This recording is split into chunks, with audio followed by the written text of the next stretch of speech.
కార్తీక స్నానాలు ఎందుకు చేయాలి, అంత చలిలో అవసరమా అని కూడా భక్తులు అనుకుంటూ ఉంటారు. స్నానం అనేది శరీర శుభ్రత కోసం, ఆరోగ్యాన్ని కాపాడుకోవడం ఇదో భాగమైతే కార్తీక మాసంలో సూర్యోదయానికి ముందే స్నానం చేయాలని మన శాస్త్రం చెబుతోంది. ఏడాది మొత్తంలో పండుగలు, పూజలు, పునస్కారాలు ఎన్నో చేస్తాం. వినాయక చవితి, దసరా 9 రోజులు, సంక్రాంతి 3 రోజులు ఇలా జరుపుకుంటాం. కానీ కార్తీక మాసం నెల రోజులు ప్రత్యేకమే.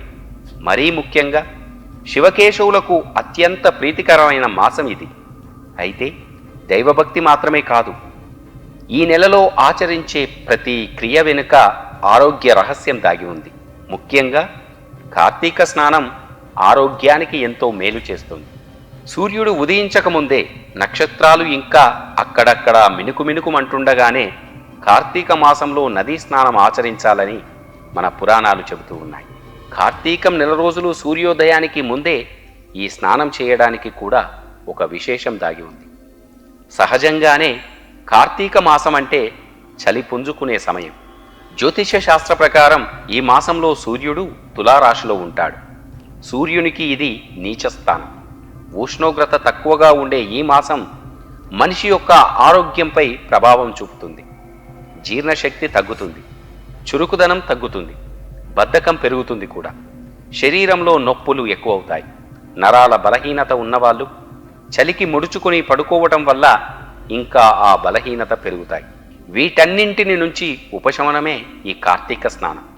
ఆరోగ్య రక్షణ కోసమే ఈ నెల రోజులు ఈ నియమం పెట్టారు కూడా.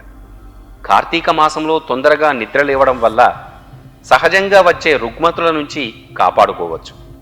సూర్యోదయానికి ముందే స్నానం, దైవ పూజ చేయడంతో బద్ధకం వదిలి రోజంతా కూడా ఉత్సాహంగా ఉండడమే కాదు, మానసికంగా కూడా ఉల్లాసంగా ఉంటారు.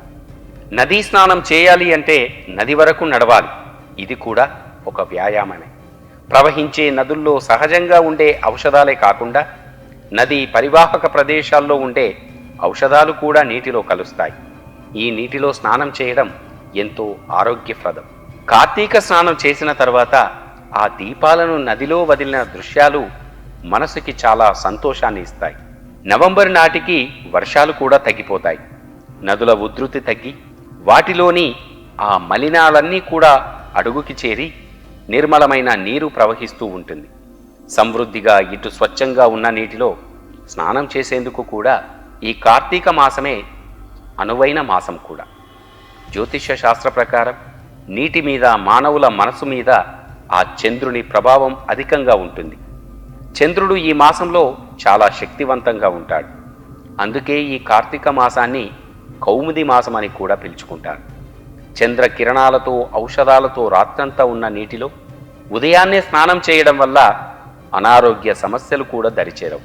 శరీరంలో ప్రవహిస్తున్న ఉష్ణశక్తిని బయటకు పంపడమే స్నానం యొక్క ప్రధాన ఉద్దేశం. మన శరీరం ఉష్ణశక్తికి కేంద్రంగా ఉంటుంది. ఎప్పటికప్పుడు ఉష్ణశక్తి ఉత్పత్తి అవుతూ బయటకు వెళ్ళిపోతూ ఉంటుంది కూడా. అలా ఎప్పటికప్పుడు ఉష్ణశక్తి బయటకి పోతేనే మనిషి ఉత్సాహంగా ఉంటాడు. భారతీయుల ఆధ్యాత్మిక జీవన విధానంలో నదీ స్నానాలకు, సముద్ర స్నానాలకు ఎంతో ప్రాధాన్యత కలిగి ఉంది.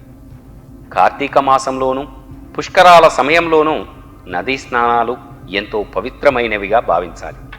కొన్ని ప్రత్యేకమైన పర్వదినాల్లో సముద్ర స్నానాలు చేస్తూ ఉంటారు భక్తులు.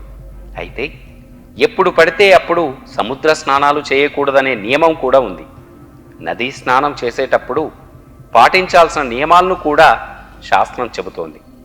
రాత్రి ధరించిన వస్త్రాలతో నదుల్లో కానీ సముద్రాల్లో కానీ స్నానం చేయరాదు.